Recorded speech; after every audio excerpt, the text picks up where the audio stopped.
Hey, félicitations! Si je savais pas que c'est votre chambre, là, je me croirais à la Pépinière Ferron. Ben voyons donc, un professionnel où on l'est pas. Le Guy Lafleur des fleurs. Le Gretzky, mon vieux Gretzky. Oh, Chanté, excusez-moi. Hey, 8h26, 4 minutes avant l'ouverture. Oui, oui, du calme, Marie-Rose, du calme. Mais excuse-là, tu comprends, une nouvelle dans la ligne. Mais on a tout ce qu'il faut pour devenir riche, moi. L'argent va rentrer en pleine poche. Ouais, mais où est-ce que vous allez la mettre? Oh, mon Dieu. On a oublié la caisse enregistreuse. Ouais. Oh. Laissez-moi faire, je m'en occupe. Hey, j'ai assez hâte de rencontrer mon premier client. Me voilà, madame.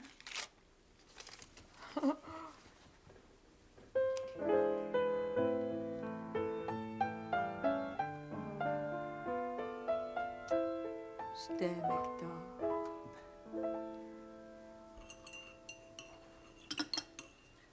Oh! Encore 2 petites minutes, là. Puis le commerce de Belle-Maman va ouvrir ses portes. C'est pas ses portes qu'elle ouvre. C'est les miennes. Seigneur, tu vois des problèmes partout.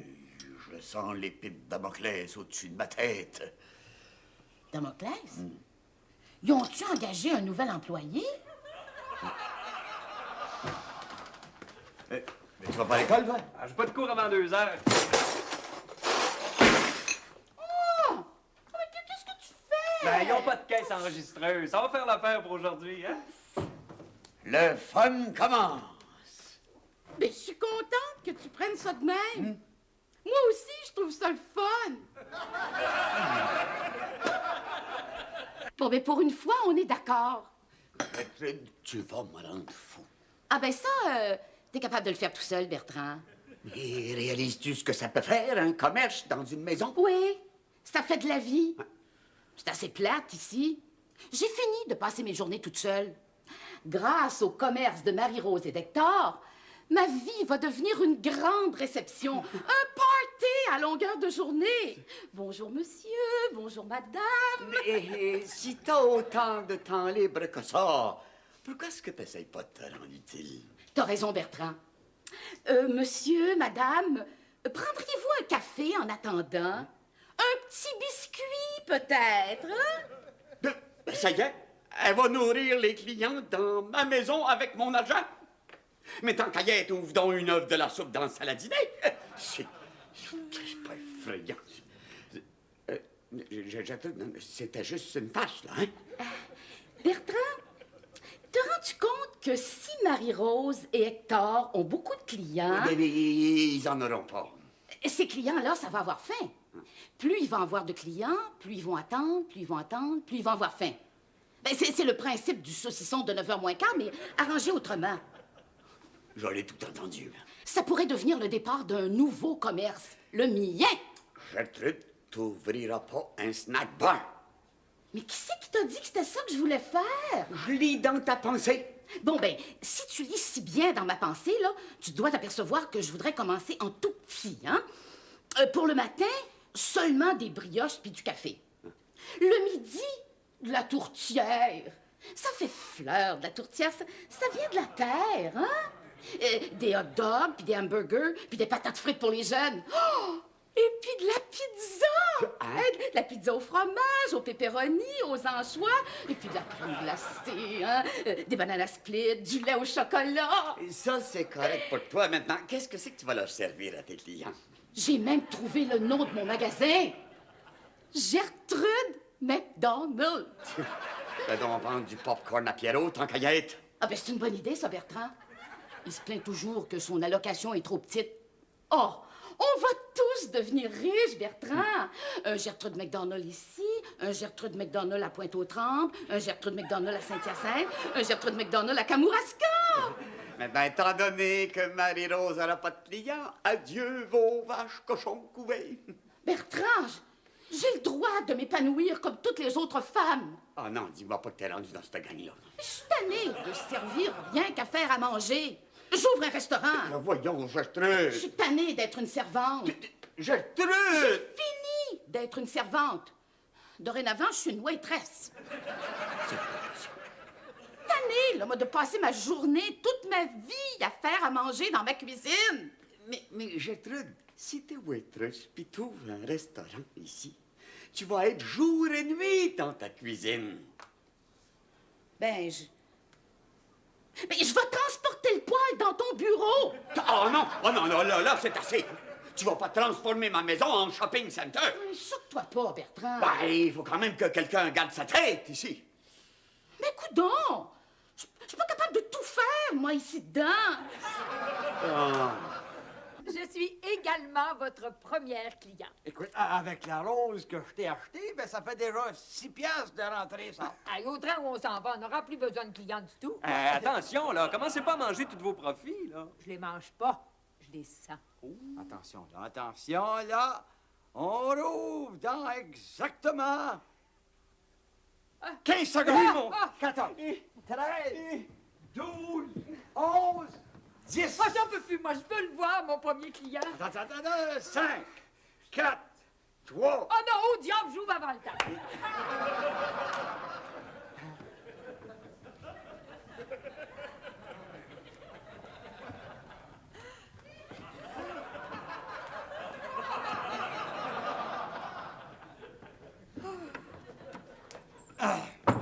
Comment vous vous sentez, grand-maman? Ah, je me sens plus. Toi? Moi, je sens que je serais mieux d'aller voir est-ce que papa reste dans la cuisine. Faut croire que j'ai une plus grosse réputation que je pensais. Parce que ça paraît à la télévision, ça se prend pour une vedette, hein? Non, mais allez-vous nous laisser pour arrêter comme ça longtemps, là? Quoi, on est pas dans l'église? Comprenez donc. Faut pas parler fort en présence des fleurs. Ça y crispe, ça. Descends chercher des chaises à quatre dans le locker encore.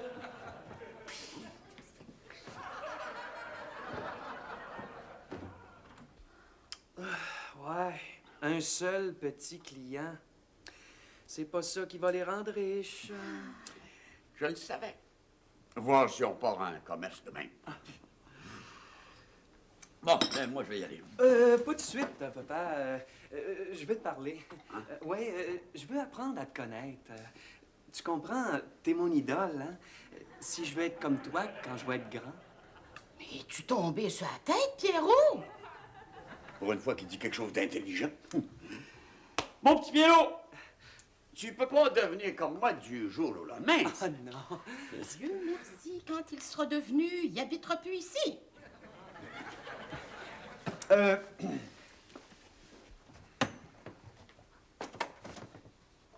Ah, je suis pas sorti d'ici, moi.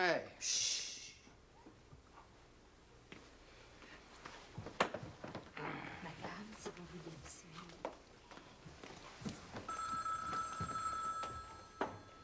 Continuez votre conversation d'homme à homme, je vais répondre. Pierrot, c'est le temps d'apprendre tout sur ton père. Allô? Oui, c'est bien ici, les fleurs du crépuscule. C'est pour nous? Oui. Mais pourquoi silence? À cause de Bertrand. C'est pour une commande. C'est-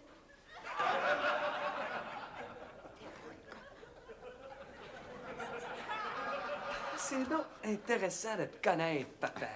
Bon, moi, je vais y aller. Je t'ai toujours vu comme un grand bonhomme.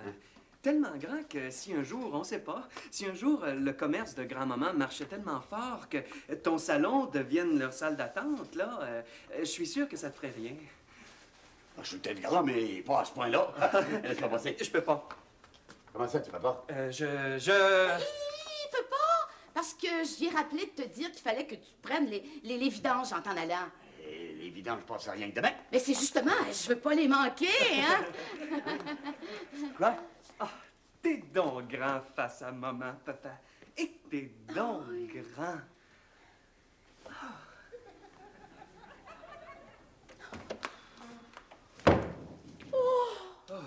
On l'a échappé belle! Oh, heureusement qu'il n'a pas vu tout le monde dans le salon. Chut. Hey! Tu l'aimes, ta belle-mère, hein, maman? Ben oui! Et puis, on sait jamais, là.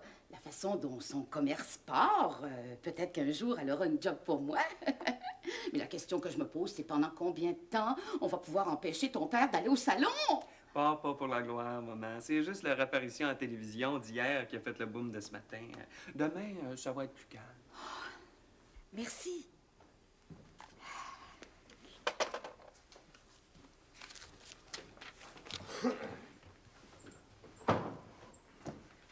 Bonjour, j'ai oublié ma serviette.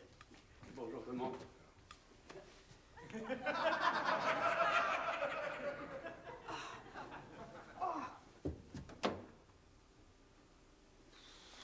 Attends ton tour, comme tout le monde. Mais ouais. écoutez, monsieur. Chut. Mais vous savez pas que je Assis, suis... puis silence! Oh mon Dieu. J'ai dit silence!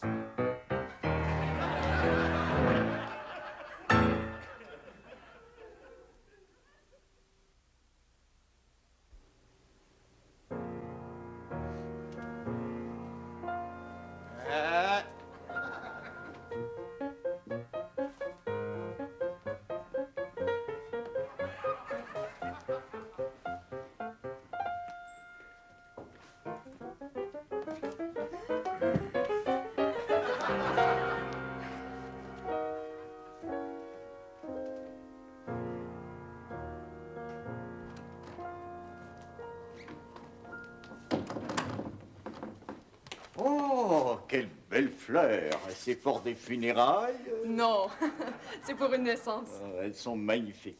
Où les avez-vous prises? Ah, c'est votre voisine qui me les a vendues. Pardon? Regardez, les fleurs du crépuscule. Comme c'est charmant. Après vous, mademoiselle? Merci.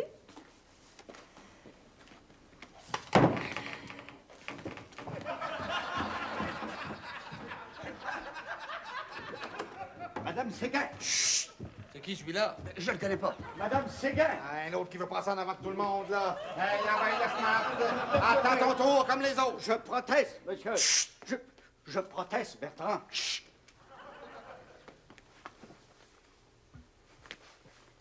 Bertrand, votre appartement est maintenant rendu un commerce. Je le sais. Mais le loyer commercial, c'est pas le même prix qu'un loyer résidentiel. Mais c'est pas mon commerce. C'est pas un commerce qui est dans votre appartement, qui est dans mon building. Demandez un pourcentage sur les profits. Chut! De toute façon, je vais le fermer, son commerce. Une minute. J'exige un pourcentage sur les profits du commerce que vous allez fermer. Chut! J'exige de parler à votre mère. Moi aussi. Alors, qu'est-ce qui nous empêche de le faire? Ça! Allez-y d'un côté, je peux y aller de l'autre. Il peut pas nous attraper tous les deux en même temps. Au revoir. Hey, merci. toi là. Hey, là-bas, là. Viens-y, toi. Maman, j'exige que vous fermiez votre commerce. Madame Séguin, j'exige un pourcentage sur tous les profits futurs du commerce que votre fils vous fait fermer. Madame, j'exige d'avoir le droit de les mettre à la porte. Envoyez. Envoyez, dehors. Dehors, puis toi, Maman! dehors, je dis. Voyons, qu'est-ce qui se passe? Il n'y a rien comme un gros client pour sauver un commerce.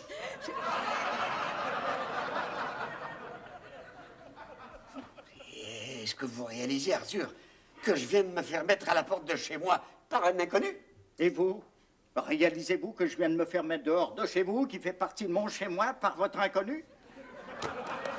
Il nous faut remonter là-haut. Vous avez raison. On ne tolérera pas qu'une brute nous mette à la porte. Vous avez raison. Allez régler son cas immédiatement. Et moi, j'irai chercher mon pourcentage ce soir. Espèce de lâche! Oh zut, je suis déjà en retard. Bon avant-midi, Hercule.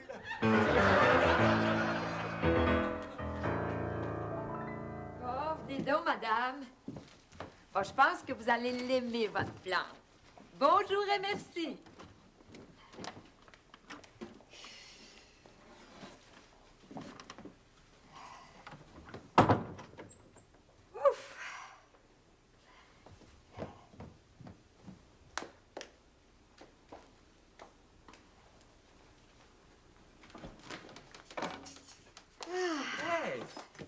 Ouf! Quel avant-midi! Vous devinerez jamais le coup qu'on a réussi. Racontez, grand-mère, racontez. ben, tenez-vous bien, là. Ça, c'est en dehors des petites ventes ordinaires. Mais où est passé Hector? Ben, justement, il est allé fignoler le coup extraordinaire.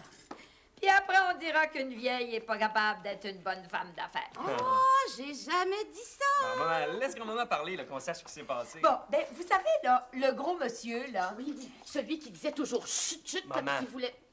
On sait bien? Si moi aussi j'étais en affaires, tu me respecterais. Mais non, je suis rien qu'une ménagère. Chut! Bon, ben, en tout cas, le gros monsieur, il s'appelle Monsieur Durand. Il m'a d'abord acheté 30 bouquets de fleurs pour les employés de son magasin.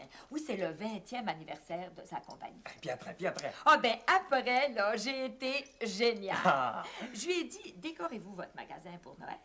Il me dit, pas avec des fleurs, non. Moi, je mets toujours des sapins de 7 ou 8 pieds. Mais vous en vendez pas d'arbres. On n'en vendait pas. Mais à cette heure, vous en vendez. C'est ça!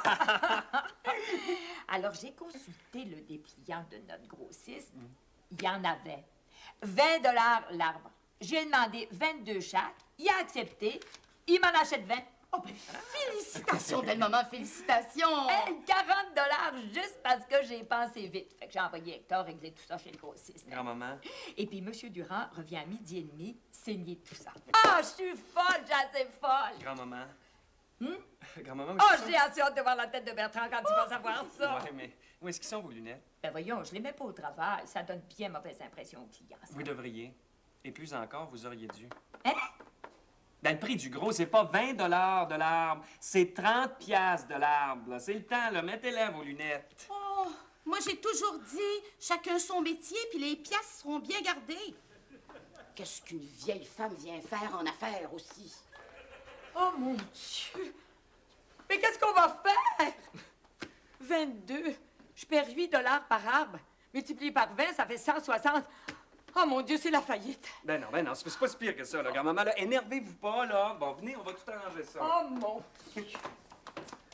Téléphonez à votre grossiste, là, puis faites annuler la commande. Ah, mais trop tard! Les acheter! Tu les as achetés à 30 $ chaque? Ben oui, on n'a rien qu'à vendre 32. J'ai offert 22. S'il en veut pas, 32. S'il en veut pas, s'il en veut pas, s'il en veut Oh, pas. arrête de dire s'il en veut pas. Oui, calme-toi, Marie-Rose, calme-toi.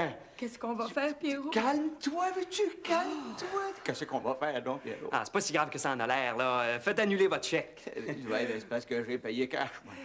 C'est aussi grave que ça en a l'air. T'as payé cash? Ben oui, avec toutes mes économies. Oh. Oh, c'est lui. Je le sens que c'est lui, l'homme qui va nous mettre en faillite. Ben oui, qu'est-ce qu'on va faire, là? Votre possible. Mais c'est possible. C'est passé, ça. C'est ça qu'on fait depuis le matin pour un dans le trou. Ben oui, mais recevez-le, là, saoulez-le, séduisez-le, mais il faut cacher. Puis toi? Passez-moi vos lunettes. Les lunettes? Les Ben oui, lunettes? ben oui, Passe ben tes lunettes. Ah oui, vite, passez-moi vos lunettes. Ah ouais. Bon. Hey, Allez, réponds. Oui. Ah oui, mais vite, allez, réponds. OK. Ah ouais. Monsieur Durand, comme ça me fait plaisir de vous recevoir. Bon, venez vous asseoir. C'est où? Là. Puis, qu'est-ce qu'on peut vous offrir? Un scotch. Un double, un trip, même. Non, un petit café, s'il vous plaît. Mais, le trip, fais donc un café, là. Oui, Bertrand! Hey, c'est qui celui-là? Je sais pas, il est entré, puis là, il est là. Monsieur Durand, on va en venir au fait. Le prix de 22 $ que je vous ai offert, c'est en bas du prix de gros. Ah, ben je le sais. Ouais, c'est 30 le prix de gros. Ah, ben alors vous allez accepter qu'on vous les vende 32. Non. Ben 30 au moins, qu'on rentre dans notre argent. Jamais. On s'est entendu sur 22, c'est 22. Hey, là, ça suffit. J'étais ici avant, je dois être servi avant, monsieur. Une minute, voilà, là. Je suis président de l'Association des étudiants du cégep de Bois-de-Colombe et je désire acheter des sapins pour décorer notre gymnase pour notre danse de fin de semestre. Est-ce que vous en auriez par hasard, madame? Bien. Un instant, s'il vous plaît, là. Garde, voilà, là, le deal, c'est à moi, puis tu vas débarquer, petit morveux. Ouais, mais j'ai le droit d'en acheter aussi, gros VR. C'est 22, puis pas une scène de plus. Ouais, c'est un jeu qui se joue à deux, ça, 23, Ah, t'essayes de te faire une pièce vite faite comme ça, là, hein? 24! 25. 25? Et qui c'est qui a dit 25, donc, là? 25, oh, 25, écoute, non, 25 une fois, 25 deux fois, 26! 26, 26, 26, on a entendu 26, on rêve pas, on a entendu 26. Alors on dit 26, y a-t-il quelqu'un qui dit plus que ça? 26, au moins 26 une fois. 26, 27, 27, 27, t'as entendu la même chose que moi, 27. 27 une fois, j'ai-tu entendu 28, 28 une fois, 2 fois, non, 27 d'abord, 27 une fois, 27, 28, 28, le là, il est un petit peu tard, mais il est là, ça s'en vient tranquillement. Qui c'est qui dit, mais c'est vous qui avez dit 28? Un petit effort, monsieur, 28 une fois, 28 deux fois, 29! 29, vous allez où, monsieur Legrand, c'est un connaisseur, ça. 29 pour monsieur Legrand une fois, 29 pour monsieur deux fois, 30, 30, mon petit 30, Henri, j'ai entendu 30, 30 une fois, 32 fois. 40! Non, monsieur Durand, là, c'est pas ce que vous pensez, là. Non, non, c'est parce qu'on voulait justement demander... Écoute, toi, là!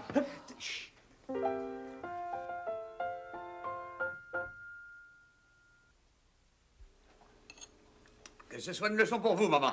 Si ça n'avait pas été de moi, vous auriez perdu au moins 600 $. Oui, Bertrand. Monsieur Potvin, venez donc manger, ça refroidit. Ouais, dans 2 minutes, j'arrive. Vous savez, maman, faire des affaires, c'est un talent qui n'est pas donné à tout le monde. Que ce soit une leçon pour toi aussi, Pierrot. Si ta grand-mère m'avait consulté, elle ne serait pas mise dans un tel pétrin. Dieu merci, je suis arrivé avant que M. Durand ne parte. En homme d'affaires, on s'est compris. Le fait que son compte de banque soit dans une de tes succursales n'a sûrement pas nuit. Ah, c'est ça, les affaires.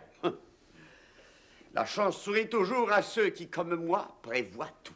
M. Séguin, quand est-ce que vous avez prévu qu'on doit livrer les armes? Dans une semaine, c'est sur le contrat. Pas un jour avant, pas un jour après. Vous auriez peut-être dû prévoir aussi d'avertir notre grossiste.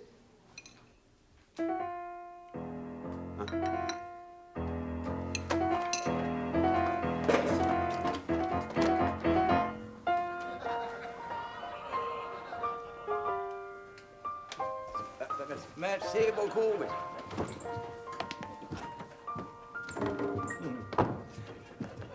Hey, M. Séguin! Oh, M. Séguin! M'a dit, comme on dit, on n'est pas sorti du bois, hein?